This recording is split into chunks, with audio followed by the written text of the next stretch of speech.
আসসালামু আলাইকুম এভরিওয়ান, আমি জুনায়েদ ইসলাম, বর্তমানে হালকিস্টানে ফাইন্যান্স ইনস্ট্রাক্টর হিসেবে আছি। সো তোমরা যারা এখন কলেজে পড়াশোনা করতেছো, সামনে এইচএসসি পরীক্ষা আছে, তার পাশাপাশি তোমাদের স্বপ্ন আছে যে একটা পাবলিক বিশ্ববিদ্যালয়ে পড়াশোনা করব, তোমাদের ইচ্ছা আছে ঢাকা ইউনিভার্সিটির সি ইউনিটে একটা সিট নিশ্চিত করব, তোমাদের এই ভিডিওটা আসলে তোমাদের জন্যই। আচ্ছা, ফার্স্টেই যদি বলি যে সি ইউনিট থেকে হাজার হাজার শিক্ষার্থী, মানে কয়েক হাজার শিক্ষার্থী প্রতি বছর ঢাকা ইউনিভার্সিটির স্বল্প সংখ্যক সিটের জন্য কি কম্পিটিশন করে, প্রতিযোগিতা করে। লাইক 1000 থেকে 1200টা সিটের জন্য প্রায় কয়েক হাজার, ঠিক আছে, কয়েক হাজার শিক্ষার্থী কি মানে অ্যাপ্লিকেশন করে। তাহলে তুমি বুঝতেই পারতেছো যে কম্পিটিশনটা কতটা ভয়ানক। ওকে, সো এসবের মাঝেও, এইসব জিনিস জেনেও, ঠিক আছে, অনেকে ভাবতে পারো যে এখন হচ্ছে একাডেমিক পড়াশোনার সময়, এখন হচ্ছে অ্যাডমিশন নিয়ে ভাবতে চাচ্ছি না। বাট তুমি চিন্তা করো যে এত এত কম্পিটিশনের মধ্যেও তুমি এইচএসসি পরীক্ষার পরে এই যে স্বল্প সময়ে তুমি অ্যাডমিশন প্রিপারেশন নিবা। অ্যাডমিশন প্রিপারেশনটা কিন্তু টাফ একটা জিনিস, ঠিক আছে। সো তুমি চিন্তা করো, তুমি কি এই ভুলটা করতে চাও, নাকি তুমি একটা স্মার্ট স্ট্র্যাটেজি নিয়ে, স্মার্ট কৌশল নিয়ে পড়াশোনাটা করতে চাও। এখন আমি অবশ্যই প্রেফার করব যে হ্যাঁ, তোমার হচ্ছে এখনই অ্যাডমিশন প্রিপারেশনটা হালকা হালকা নেওয়া উচিত, যাতে তুমি হচ্ছে যে কি এইচএসসি পরবর্তী স্বল্প সময়ের মধ্যে একটা হিমশিপ না খাও। এর জন্য তোমরা যা করতে পারো, ফার্স্টে তোমরা যেটা করতে পারো সেটা হচ্ছে ডুয়াল প্রিপারেশন অ্যাপ্রোচটা তোমরা নিতে পারো। ডুয়াল প্রিপারেশন অ্যাপ্রোচটা কেমন? তুমি সামনে এইচএসসি পরীক্ষা দিবা, তোমার তো পড়াশোনা করতেই হবে স্বাভাবিক। তুমি হচ্ছে বই পড়ো অথবা গাইড পড়ো, একাডেমিক পড়াশোনাটা তো করতেই হচ্ছে। কারণ একাডেমিক পড়াশোনা, তুমি ধরো একটা চ্যাপ্টার পড়ছো, তোমার একাডেমিক পড়াশোনার জন্য পড়ছো, কিন্তু তোমার মাথায় রাখতে হবে যে হ্যাঁ, আমি এই চ্যাপ্টারটা পড়ছি, এই চ্যাপ্টার সব কিছু আমার মাথায় আছে। এখন আমি একটু ডিফারেন্ট বই ঘেটে দেখি কী কী বই হতে পারে, যে C unit analysis mega book দেখতে পারি, লেকচার শিট দেখতে পারি। দেখে আমি দেখি যে এই চ্যাপ্টার সম্পর্কে আমি জানি। এখন আমি যদি প্র্যাকটিস করি, তাহলে দেখতে পারো যে অ্যাডমিশনের সময়গুলোতে, অ্যাডমিশন বিভিন্ন ইউনিভার্সিটির অ্যাডমিশনগুলোতে কেমন ধরনের কোশ্চেন আসে, কেমন ধরনের কোশ্চেন প্যাটার্ন থাকে। এছাড়া তোমার একাডেমিক রেজাল্টও এটার থ্রুতে ভালো হবে, কজ মাঝে মাঝে দেখা যায় যে বইয়ের মধ্যে কোনো কনসেপ্ট তোমার ক্লিয়ার না, অথবা কোনো কনসেপ্ট বইয়ে উল্লেখ করা নাই, সেটা তুমি কি ওই যে সিনিয়র অ্যানালিসিস মেগা বুকগুলোতে পাচ্ছ। এছাড়া তুমি লেকচার শিটগুলোতে পাবা। ওকে, এছাড়া active recall and space repetition, এটা কি আসলে? এটা হচ্ছে যে তোমার মুখস্থ করার দরকার নেই, তুমি অনেক বড় হয়েছো, তুমি এখন ছোটো বাচ্চা না, তুমি অনেক বড় হয়েছো, তুমি এখন রিডিং পড়ো বারবার, তুমি বুঝো। তুমি যদি বুঝে লিখো, তোমার টিচাররা পর্যন্ত মার্কস দিবে। মুখস্থ করার দরকার নেই, তুমি হচ্ছে বারবার যদি একটা জিনিস ভালোভাবে পড়ো, বুঝে বুঝে পড়ো, অনেক লাভ। এটা হচ্ছে একটা জিনিস। দ্বিতীয়ত হচ্ছে তুমি বই পড়তেছো, তুমি বই আন্ডারলাইন করে পড়তেছো, তুমি বই হাইলাইট দিয়ে দাগায় পড়তেছো, স্টিল বইটা অনেক গিজ করে যখন বইটা খুলো, এত এত ইনফরমেশন, এত এত লেখা, কি করবা? সিম্পল একটা খাতা নাও, পড়তেছো, ঠিক আছে, পড়তেছো একটা লাইন, একটা কি পয়েন্ট, ঠিক আছে। ধরো হতে পারে ফাইন্যান্সে ধরো ব্যাংকসমূহের কাজগুলা, ব্যাংকসমূহের অনেকগুলা কাজ আছে, রাইট? মানে ব্যাংক গ্রাহকদের যে সকল সেবাগুলো দিয়ে থাকে, বইয়ে অনেক ডেসক্রাইব লেখা আছে, তোমার দরকার নাই, তোমার হচ্ছে যে কাজগুলো করে এই কি পয়েন্টগুলো উল্লেখ করো একটা খাতার মধ্যে। তো তুমি যদি এই নোটটা করো, তাহলে তুমি পরবর্তীতে মানে রিভিশন দিতে পারবা। তোমার একটা চ্যাপ্টার পড়তে ধরো 1 ঘন্টা লাগে, তুমি যদি ওই চ্যাপ্টারতে একটা নোট ক্রিয়েট করো, তোমার ওই নোটটা পড়তে লাগবে 7 থেকে 8 মিনিট। সো তোমার জাস্ট মনে রাখতে হবে, তোমার কনসেপ্টটা মনে রাখতে হবে, যে তুমি পরীক্ষায় যদি কনসেপ্টটা নিয়ে লিখতে পারো, ওই কনসেপ্টটা মনে রাখতে হবে, মনে আসতে হবে। বইয়ে কী লেখা আছে ওগুলো তো মনে রাখার দরকার নেই, তুমি যদি বুঝে পড়ো, রাইট? সো আমি মনে করি যে অ্যাক্টিভ রিকল অ্যান্ড স্পেস রিপিটেশনটা তোমাদের জন্য খুব বেশি কাজে দিবে অ্যাডমিশনের সময়ও, একাডেমিক সময়ও। ওকে, এবার আসি সাবজেক্ট ওয়াইজ স্ট্র্যাটেজি। তো তুমি যে সাবজেক্টগুলো পড়বা, কীভাবে পড়বা? ফার্স্ট যদি আসি যে ব্যবসা সংগঠন ব্যবস্থাপনা মানে ম্যানেজমেন্ট যেটাকে বলি, এর মধ্যে কোনো ম্যাথ নাই দেখি এটা থেকে সবচেয়ে ট্রিকি কোশ্চেন আসে। আমি জানি কিছু কিছু মানে সহজ কোশ্চেন আসে, এটাতে মার্কস তোলা খুবই ইজি যদি তুমি ট্রিকগুলো ধরতে পারো।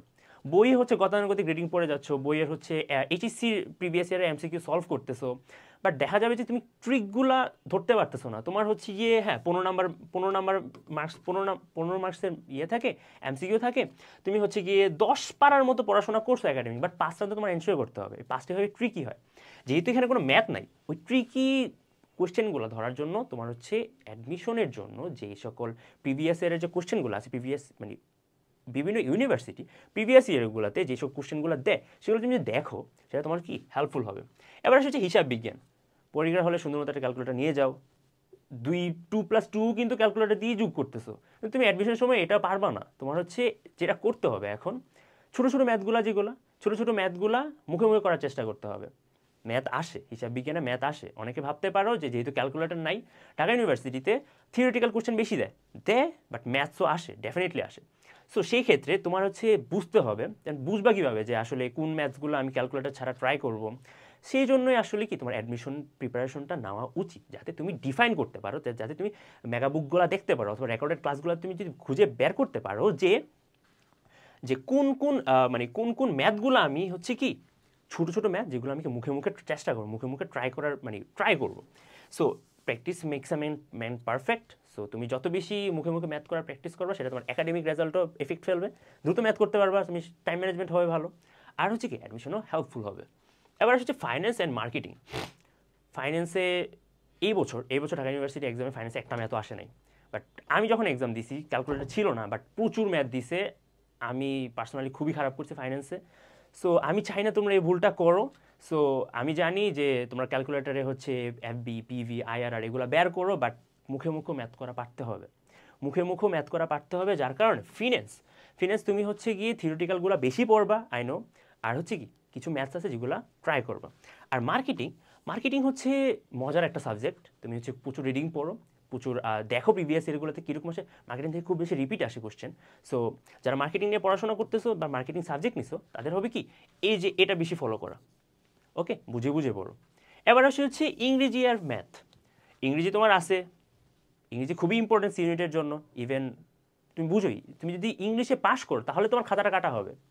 তুমি যদি ইংলিশে পাস করো তাহলে তোমার ঢাকা ইউনিভার্সিটির কি পুরো খাতাটা কাটা হবে। তা বুঝো ইংলিশ কতটা ইম্পর্টেন্ট। তাহলে ম্যাথ জিনিসটা কোত্থেকে আসলো? আমরা তো সিউনিটের মানুষ, আমরা ম্যাথ কেন পড়বো? দরকার, কারণ ঢাকা ইউনিভার্সিটি ম্যাথ দেয় না, but Chittagong university, Jahangirnagar university, Jagannath university, এরা কি করে? এরা হচ্ছে ম্যাথ দিয়ে দেয়। এখন তুমি যদি প্রতি সপ্তাহে একটা নির্দিষ্ট সময়ে ছোটো ছোটো ছোটো ছোটো কিছু ম্যাথ করে নাও, ম্যাথ প্র্যাকটিস করে নাও, তাহলে কি হবে তোমার হচ্ছে কি এইচএসসি পরবর্তী একটা শর্ট সময়ের জন্য বিভিন্ন ইউনিভার্সিটিতে ম্যাথস দেয়, আবার কিছু কিছু ইউনিভার্সিটিতে ম্যাথস দেয় না। তো কিছু কিছু ইউনিভার্সিটির জন্য তোমার ম্যাথস প্র্যাকটিস করতে নেবে এই স্বল্প সময়ের মধ্যে, এটা একটা জয়া কিছু লেগে যাবে, একটা ঝামেলা হয়ে যেতে পারে। সো সেই সাপেক্ষে তোমার হচ্ছে কি এখন থেকেই উচিত প্রতি সপ্তাহে কিছু কিছু ম্যাথস প্র্যাকটিস করা। হ্যাঁ, অনেকের কাছে আমার ম্যাথ ভালো লাগে করতে, তাদের জন্য ইটস আ মানে good opportunity to do maths. এবার আসি হচ্ছে কি mock test and time management. Mock টেস্টের থ্রুতেই তুমি টাইম ম্যানেজমেন্টটা করবা। এখন দেখো যে তুমি পড়াশোনা করতেছো, তুমি অনেক ভালো পারো, পরীক্ষার হলে গিয়ে তোমার কিছু মনে থাকে না, তুমি পরীক্ষার হলে ভুল করে দিয়ে আসো, হিউম্যান এরর যেটাকে বলে। এই জিনিসটাকে ওভারকাম করার একমাত্র উপায় হচ্ছে কি মক টেস্টগুলো দেওয়া। মক টেস্টগুলো কেন দিবা? দিলে হচ্ছে কি তুমি হচ্ছে টাইম ম্যানেজমেন্ট করতে পারবা, যে হ্যাঁ আমি এমসিকিউর জন্য এতটুকু সময় রাখবো, রিটেনের জন্য এতটুকু সময় রাখবো, যদি দুইটা আলাদা হয়। বাট এমসিকিউ করার ক্ষেত্রে যে তুমি পারা ম্যাথসগুলো তুমি তুমি কি একসাথে সবগুলো দাগাবা, নাকি যেগুলো পারো না এগুলো পরে দাগাবা, এই সকলগুলো যে তুমি তোমার পার্সপেক্টিভ থেকে যে আলাদা করতে পারতেছো, সেটা করতে পারো কীভাবে? মক টেস্টের মাধ্যমে। তারপর টাইম ম্যানেজমেন্টটা দেখলা, তারপর হচ্ছে কনফিডেন্সের ব্যাপার আছে, যে তুমি কতটা কনফিডেন্স নিয়ে তুমি পরীক্ষা দিতে যাচ্ছ। হ্যাঁ, তোমার মাথার মধ্যে থাকতে পারে যে ভাই আমি মনে হয় সি ইউনিট হবে, এই যে একটা ভয়, এটা তুমি ভয়টা কেন থাকবে তোমার মাঝে? তুমি যদি টেস্ট দাও তাহলে তুমি বুঝতে পারবা যে হ্যাঁ আমাকে দিয়েও হবে, আমিও পারবো, আমিও এই সময়ের মধ্যে অ্যান্সার করতে পারবো। আমি আবারও বলতেছি যে practice makes a man perfect. এবার আসি হচ্ছে motivation and mental pressure. Motivation দরকার, এই যে অ্যাডমিশন, এই যে সামনে এইচএসসি পরে যে অ্যাডমিশন ফ্রিজ আসতেছে, এই সময়টা প্রচুর প্রচুর মেন্টাল প্রেশার থাকবে। ধৈর্য ধরো, অবশ্যই ধৈর্য ধরো। আর হচ্ছে যে চিন্তা করো, জাস্ট চিন্তা করো, একটা হ্যাভেনলি চিন্তা আসবে মাথার মধ্যে যে হ্যাঁ আমি একটা পাবলিক ইউনিভার্সিটিতে ফাইনালি চান্স পাইছি, আমি একটা ঢাকা ইউনিভার্সিটি ইউনিটে আসি, আমার একটা সিট নিশ্চিত, আমার ফ্যামিলি কত খুশি, আমার রিলেটিভসরা কত খুশি, আমি পার্সোনালি কত খুশি।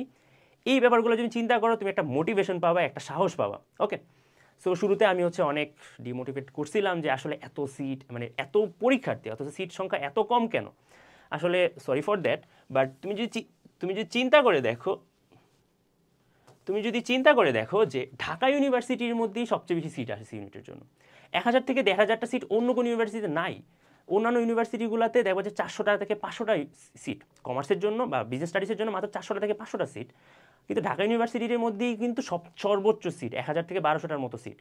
সো যারা হচ্ছে ডেডিকেশন আছে, যাদের স্বপ্ন আছে, আমি মনে করি যে পড়াশোনা করো, একাডেমিক পড়াশোনা করো, অ্যাডমিশন পড়াশোনা করো।